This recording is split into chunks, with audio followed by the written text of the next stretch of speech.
दोस्तों, और क्या हाल है सबके? मस्त मजे में, ठीक, एकदम बढ़िया।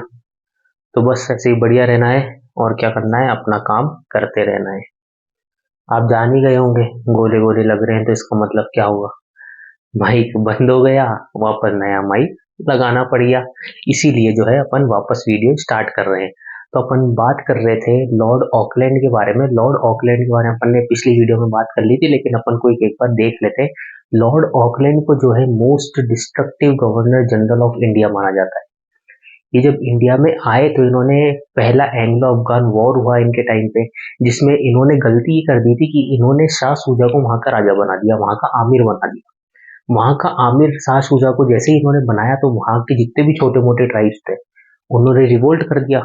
रिवोल्ट करके जो ऑकलैंड ने वहां पे अपनी ब्रिटिश सेना को डिप्लॉय करा था, तो वहां के जितने भी ट्राइब्स थे उन्होंने उन ब्रिटिशर्स को मारना चालू कर दिया। ये सारी चीज देख के कि भाई ब्रिटिशर्स तो मरते जा रहे हैं और ये टाइम आता आता मेरे पास भी आ जाएगा, इसलिए शाह शुजा वहां से भग जाता है। और जो थे दोस्त मोहम्मद खान, जिन्होंने फ्रेंडशिप कर ली थी रशिया से, हो ना हो, इन्होंने जैसी फ्रेंडशिप करी रशिया से, तभी ब्रिटिशर्स ने जो है शाह सूजा को बनाया, क्योंकि रशिया जो है इनके बीच में दुश्मन था। इनका ब्रिटिश और रशिया के बीच में पहले से दुश्मनी चलती भी आ रही थी। इसीलिए दोस्त मोहम्मद खान ने कर ली। अब इसके बाद में कोई रास्ता बचा नहीं, तो ब्रिटिशर्स ने वापस दोस्त मोहम्मद खान को लाके अपनी गद्दी पे बिठा दिया। गद्दी पे बिठा के वहां का राजा बनाया। किसको वापस से अमीर बनाया? दोस्त मोहम्मद खान को। इसीलिए लॉर्ड ऑकलैंड को most destructive governor general of India माना जाता है। इनके बाद में लॉर्ड एलन ब्रूक जो आए, इनको यहाँ पे भेजा गया था कि आप जो है ऑकलैंड ने जितनी रायता फैलाया वहां पे, अब आप जाके उसको सही करो। एलन ब्रू यहाँ पे जब आए तो इनको यहाँ पे भेजने का कारण ये था कि आप एशिया की तरफ जाके जितने भी पार्ट है एशिया का, उसमें जाके पीस एस्टेब्लिश करो, वहां पे शांति एस्टेब्लिश करो, क्योंकि ऑकलैंड बहुत रायता फैला के आया वही। इसीलिए आप जाके आप शांति को बनाओ वहां पे। तो एलन ब्रू जो यहाँ पे आए, इन्होंने आते ही सबसे पहले 1843 में सिंध को मर्ज कर लिया अपने में। सिंध को जैसे ही मर्ज करा, और ये जो सिंध मर्ज हुआ था, ये किसकी लीडरशिप में हुआ था? नेपियर की लीडरशिप में सिंध का जो है मर्जर हुआ था। इन्होंने स्लेवरी सिस्टम जो था उसको प्रोहिबिट कर दिया। किसके अंडर? आर्टिकल 5 में ये प्रोविजन था कि आपको जो है स्लेवरी सिस्टम को प्रोहिबिट करना है।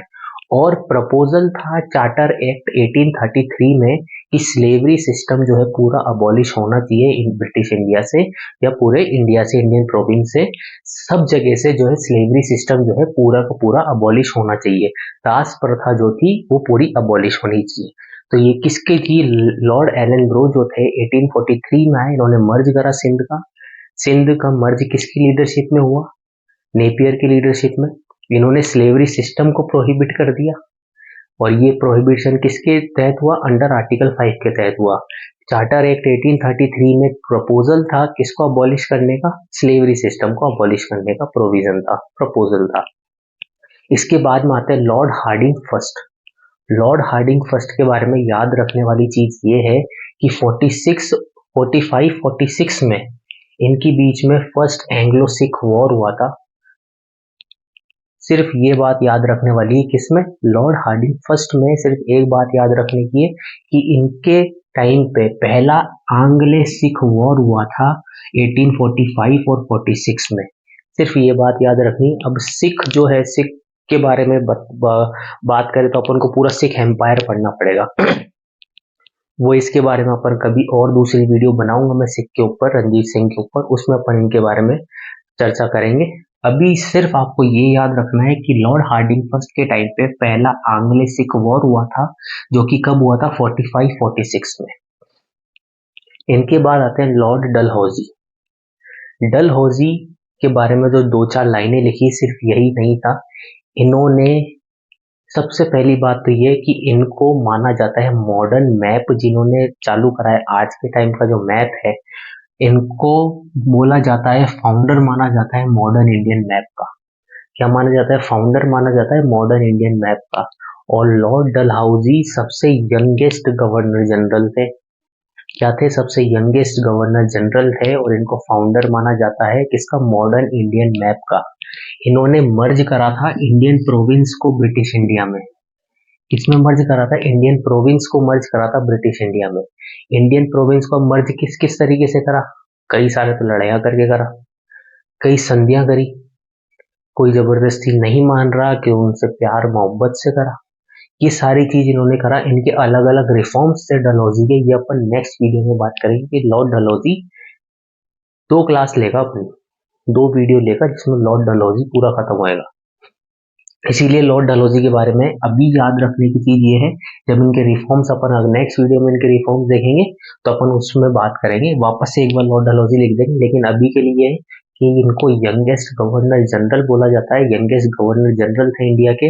इनको फाउंडर माना जाता है मॉडर्न मैप इंडिया का, और इन्होंने मर्ज करा था इंडियन प्रोविंस को, इंडिया की जितनी भी रियासतें थी उनको, किसमें? ब्रिटिश इंडिया में। तो एक बार वापस से रिवीजन करते हैं। लॉर्ड एन एन ब्लो है यहाँ पे, 1843 में इन्होंने सिंध का मर्ज करा। सिंध का मर्ज किसकी लीडरशिप में हुआ? अपने नेपियर की लीडरशिप में। इन्होंने स्लेवरी सिस्टम को प्रोहिबिट करा, और किसके अंदर हुआ? आर्टिकल 5 के अंडर में। चार्टर एक्ट 33 में प्रपोजल था अबॉलिश करना किसको? स्लेवरी को। हार्डिंग के टाइम पे जो है पहला एंग्लो पंजाब वो सिख वॉर हुआ, जो कि कब हुआ? 45-46 में हुआ। डलहौजी जो है इनको पहला यंगेस्ट गवर्नर जनरल माना जाता है, इनको फाउंडर माना जाता है मॉडर्न मैप इंडिया का, और इन्होंने मर्ज करा था इंडियन प्रोविंस को किसमें? ब्रिटिश इंडिया में। तो आज के लिए इतना काफी है।